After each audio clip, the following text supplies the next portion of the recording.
Bonsoir à toutes et à tous. C'est un plaisir d'être avec vous pour votre journal de ce mardi 25 novembre. Tout de suite, voici les principales informations que nous allons développer. Un jeune missionnaire américain de 18 ans agressé la semaine dernière. Ça s'est passé à Pamat-Eyaf-Aa, au milieu de la nuit. Il est depuis rentré aux États-Unis. Une enquête a été ouverte par la gendarmerie. C'est la journée internationale pour l'élimination de la violence à l'égard des femmes. Tous les mois, en moyenne, 41 femmes expliquent au tribunal les violences qu'elles ont subies, mais elles sont encore trop nombreuses à se taire. La première pierre du futur pôle de santé de l'hôpital de Travo a été posée ce matin. La structure doit répondre aux besoins de plus en plus grandissants de la population de la presqu'île de Tahiti en matière de soins. Un colloque international et pluridisciplinaire consacré à l'alimentation et au tourisme culinaire en Océanie a débuté ce matin. Des chercheurs, des professionnels et des représentants institutionnels ont été conviés pour penser l'alimentation comme levier et enjeu de développement durable. Le sociologue Christophe Serramayol, auteur du livre « Nourriture, abondance et identité, une socio-anthropologie de l'alimentation à Tahiti », nous parlera notamment de ses recherches. Merci d'être avec nous. Stupeur et indignation à Pamat-Eyaf-Aa après l'agression présumée d'un jeune missionnaire américain. Les faits se sont déroulés dans la nuit du lundi 17 novembre, vers 1 h du matin. Le jeune homme aurait été violemment pris à partie devant chez lui. Il s'en sort finalement avec de légères blessures et a depuis regagné les États-Unis. Retour sur cette affaire avec Mérénie Gomblin et Patrick Tinsing. Il est tombé sur le toit, ou je ne sais pas si on l'a poussé. Il a rebondi sur le mur, il était par terre, il agonisait. C'est depuis cette passerelle que Val Garson a chuté. Selon les témoins, le jeune homme vérifiait des bruits suspects quand il s'est retrouvé nez à nez avec son agresseur présumé.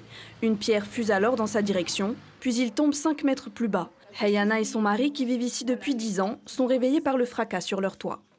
Ah mais c'est une première chose qui est arrivé ça ici. On était tous choqués, même les voisins. Cette agression a suscité une vague d'émotions sur les réseaux sociaux. Des interrogations demeurent et un sentiment d'insécurité grandit dans le voisinage. Ça pourrait très bien m'arriver aussi, ou sinon un membre de ma famille, quoi. Le missionnaire de 18 ans, aujourd'hui rétabli, est rentré aux États-Unis. Il effectuait sa mission pour l'église de Jésus-Christ des Saints des Derniers Jours, forte de 30 000 fidèles locaux et de 180 missionnaires étrangers chaque année. Pour la communauté, leur religion était visée. On nous a donné le surnom les Mormons, c'est un peu pour nous faire, On dit que c'est une attaque ciblée parce que ils ont jeté un caillou et ils ont enveloppé le caillou avec du papier. Et sur le papier, ils ont écrit les Mormons avec un X. Je me suis senti un peu choqué parce que c'est pas souvent que des choses comme ça se passent entre des missionnaires. Alors s'agit-il d'un acte à caractère religieux ou d'un cambriolage qui a mal tourné? À ce stade, aucune piste n'est privilégiée. La gendarmerie poursuit son enquête. L'ancien prêtre Noel Ato Nohotemorea était jugé par le tribunal correctionnel aujourd'hui pour abus de confiance, accusé notamment d'avoir détourné près de 14 millions de francs au Kamika, la mission catholique du Fénois. Le procureur a requis 4 ans d'emprisonnement avec sursis probatoire sur 2 ans. Le délibéré n'est pas encore connu. Dans l'affaire de l'immeuble GIP, Rere Puputauki a été condamné aujourd'hui à 1 an de prison ferme et à une amende d'1 million de francs pour abus de confiance et recel de détournement de fonds publics. Sa peine sera toutefois aménageable. Son fils Antoine Puputauki a lui été condamné à 3 mois de prison avec sursis alors que l'ancien directeur de l'OPH, Nikt Omaru, a été relaxé. Et puis, justice toujours, 3 hommes, tous récidivistes, ont été condamnés à des peines de prison ferme pour avoir importé 392 grammes d'ice par colis postal en 2023. La peine la plus lourde prononcée dans ce dossier est de 12 ans de prison ferme. Aujourd'hui, 25 novembre, c'est la journée internationale pour l'élimination des violences à l'égard des femmes. La semaine dernière, rappelez-vous, l'Observatoire nouvellement créé en Polynésie a publié ses premiers chiffres. 496 femmes ont expliqué au tribunal correctionnel les violences masculines qu'elles ont subies. S'il en fait une moyenne, c'est 41 femmes victimes tous les mois. Lucille Guichet, Teivaribé. Derrière ces portes, l'indicible violence dans le huis clos familial. Chaque mois, ici, 41 femmes expliquent les violences qu'elles subissent. Des délits avec des blessures corporelles ou psychologiques, ou à la cour d'assises pour des victimes décédées ou atteintes d'une infirmité permanente. À la barre, des hommes et toujours les mêmes discours. J'étais jaloux, mais je ne vais plus recommencer. Et on a malheureusement l'ambivalence de la victime en face qui, j'allais dire, adhère à ce discours au tel point qu'en fait, elle veut effacer tout simplement ce qui est arrivé. Des fois, c'est pas simplement minimiser, mais des fois, c'est littéralement effacer. Les peines prononcées par la justice peuvent aller jusqu'à 20 ans de prison selon la gravité des faits. Au cœur du tribunal, l'association d'aide aux victimes tient une permanence ouverte 4 matinées par semaine. Elle propose un accompagnement juridique et psychologique. Malheureusement, très peu de femmes poussent la porte. Globalement, je dirais que l'univers du droit pénal est un monde un petit peu abstrait pour la plupart des victimes qu'on reçoit. Du coup, c'est évident que même les victimes qu'on reçoit pour les violences conjugales et les femmes, du coup, ne sont pas toujours informées sur leurs droits et d'où l'intérêt de notre présence. Et malgré les politiques publiques, c'est encore un long parcours du combattant pour les victimes et leurs familles. Au niveau national, 2/3 des affaires de violences conjugales sont classées sans suite. Et puis en termes de féminicide dans le monde, d'après l'Organisation des Nations Unies, 50 000 femmes et filles ont été tuées par un proche en 2024, soit une toutes les 10 minutes. Le dispositif Tenati, mis en place au sein de la commune de Pirée depuis 4 ans maintenant, a permis cette année à une vingtaine de familles de se réinsérer grâce à l'emploi. Ce projet, soutenu par la DSFE, le CEFI, l'OPH et le ministère des Solidarités, a permis depuis sa création d'accompagner une centaine de familles avec un taux d'insertion professionnelle élevé de 80%. Léo Maré, coordinateur pour la Fédération des œuvres laïques, nous détaille ce dispositif au micro de Teiva Ribé. C'est d'abord un camp de famille, ça permet de voir un petit peu les problématiques et les freins pendant un camp de famille. Après, on enchaîne avec une levée des freins pendant 1 mois de formation, tous les freins, les addictions, les problèmes de promiscuité, de précarité. On continue avec un 2e mois en lien avec tout ce qui est l'administratif, retrouver ses papiers, sa carte d'identité, faire ses réseaux à travers la DSFE et d'autres organismes. Avec une population qui augmente année après année, les besoins de la presqu'île de Tahiti en termes de soins médicaux s'intensifient. L'hôpital de Taravo nécessite des lits supplémentaires pour ses patients et c'est en ce sens qu'un nouveau pôle de santé va voir le jour. La pose de la première pierre a eu lieu ce matin en présence du haut-commissaire et du ministre de la Santé. Mélissa Chang et Jérôme Lee étaient présents. Bonne nouvelle pour les habitants de la presqu'île, l'hôpital de Taravo va bientôt se doter d'une nouvelle maternité, d'une pharmacie modernisée et de chambres toutes neuves, des aménagements très attendus pour améliorer l'accueil des patients. Je pense que ça va être bénéfique pour la population de la presqu'île parce qu'à défaut de devoir aller sur la ville, il y a moins de chemin à faire et c'est beaucoup plus pratique. Bien sûr, ça ne peut aider nos mamans parce que quand on voit qu'il n'y a plus de maternité, elles sont obligées d'aller en ville. Donc, avec les conséquences qu'il y a sur la route, la ville elle est bordée. Et je pense qu'il est temps de décentraliser et que Taravo puisse vraiment avoir les mêmes avantages, les mêmes bénéfices que la ville.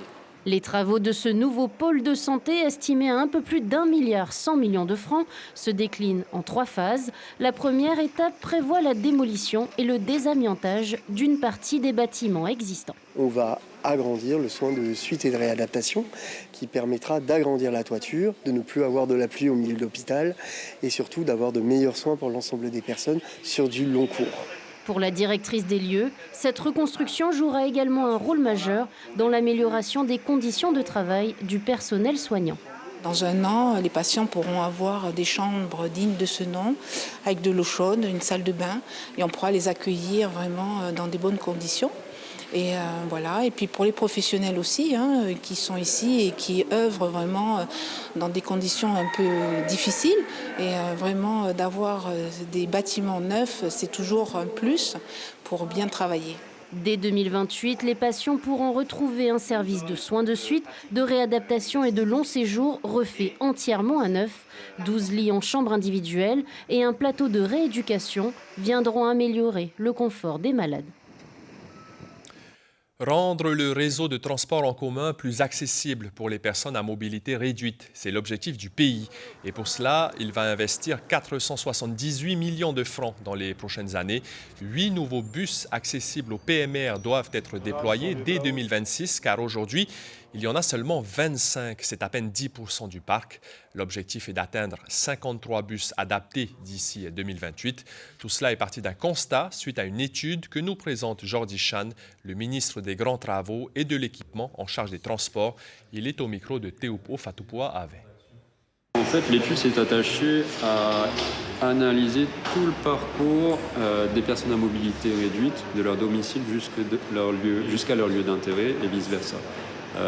Et c'est la raison pour laquelle on a mis en place 3 mesures essentielles. Premièrement, la mise en place d'un service de transport à la demande dédié qui permettra d'acheminer les personnes à mobilité réduite de leur domicile jusqu'au lieu d'intérêt ou à la zone urbaine.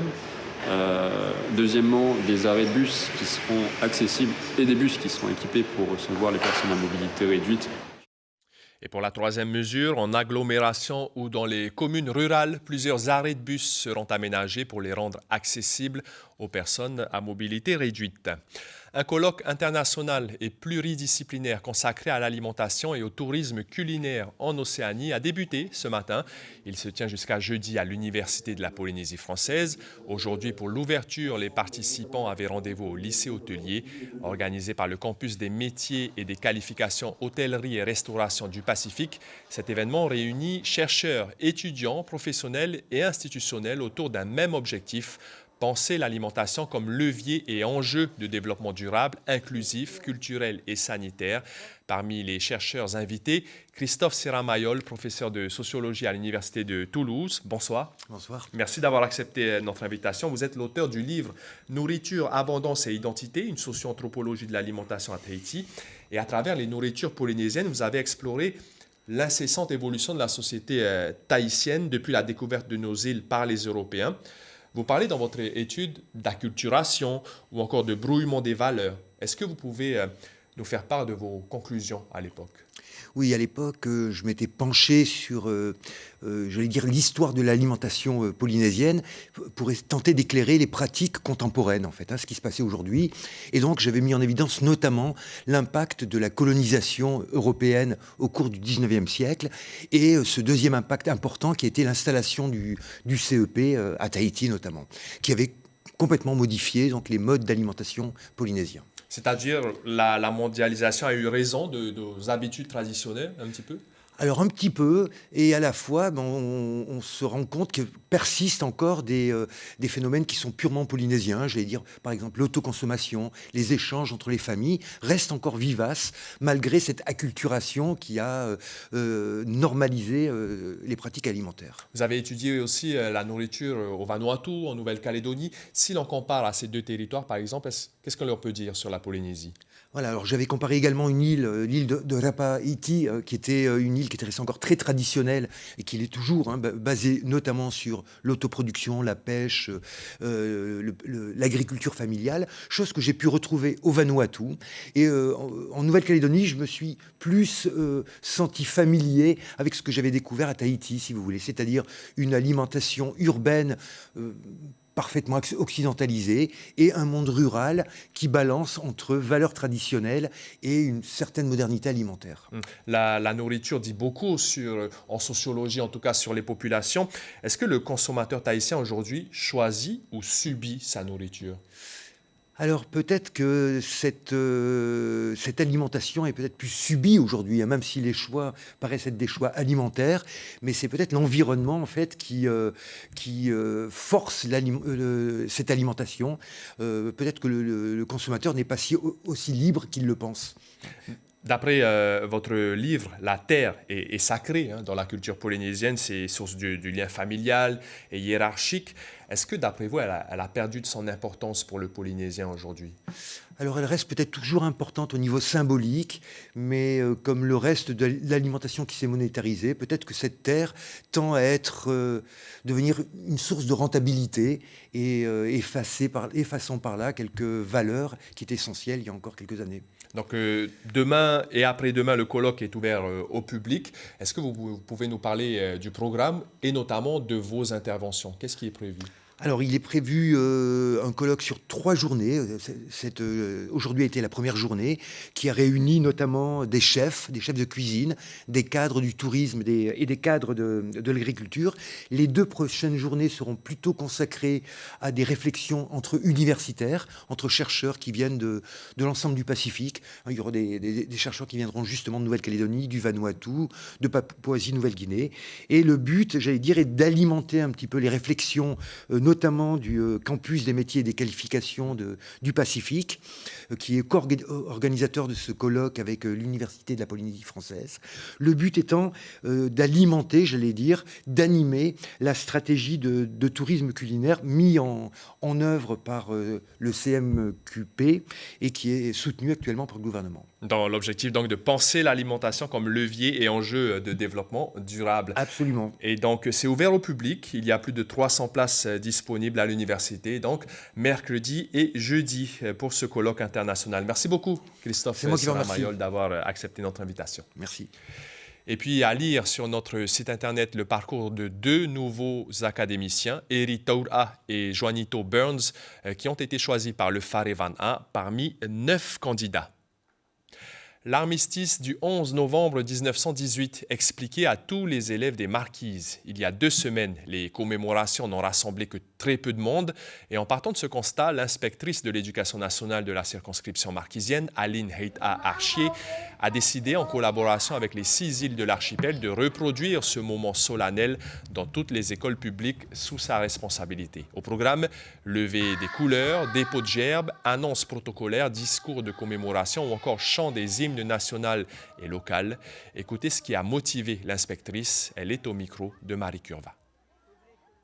Lorsqu'il y a la commémoration, il y a très peu d'enfants qui viennent, très peu d'adultes aussi.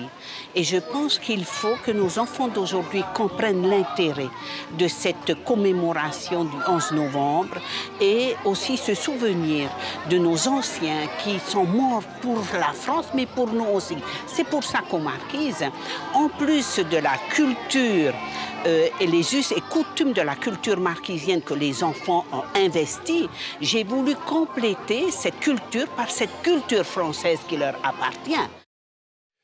On prend la direction de la Nouvelle-Calédonie. Sur les réseaux sociaux, des images de gros requins tout près du rivage se multiplient et cela alimente l'inquiétude de la population. La présence des squales en saison chaude est habituelle, mais cette année, leur nombre et leur taille interpellent. Les précisions de nos confrères de Nouvelle-Calédonie, la première.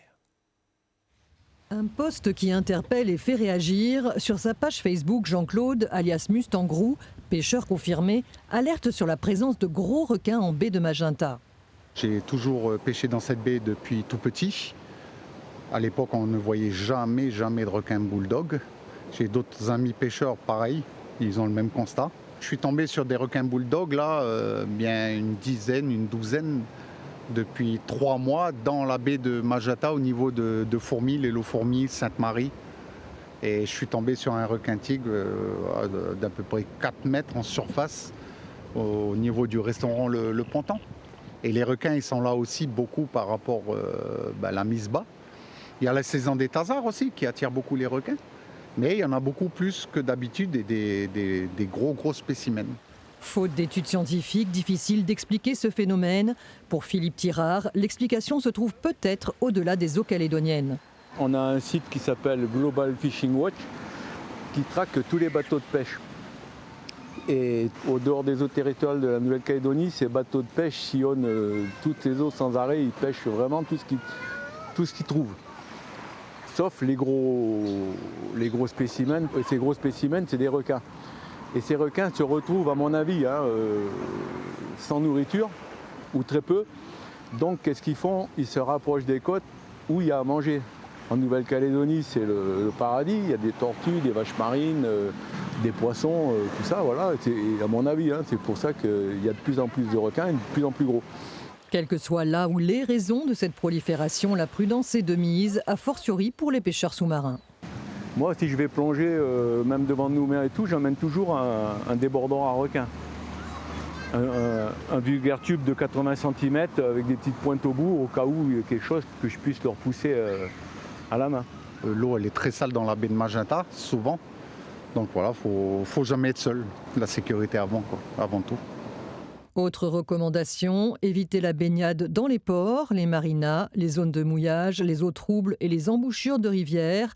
Ne jetez aucune nourriture dans l'eau et ne nourrissez pas les poissons. Pour information, en province sud, le shark feeding est passible d'une amende pouvant aller jusqu'à 89 000 francs.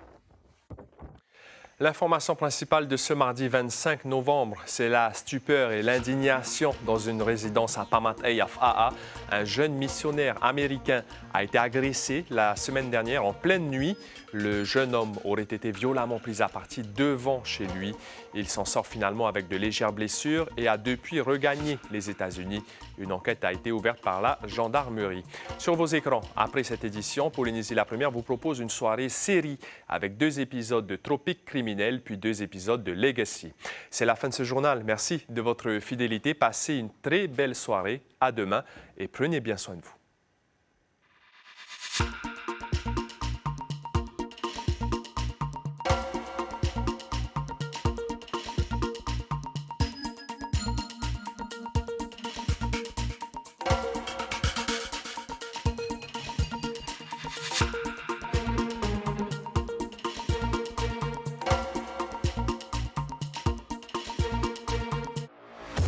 Retrouvez toute l'info sur WhatsApp en scannant notre QR code.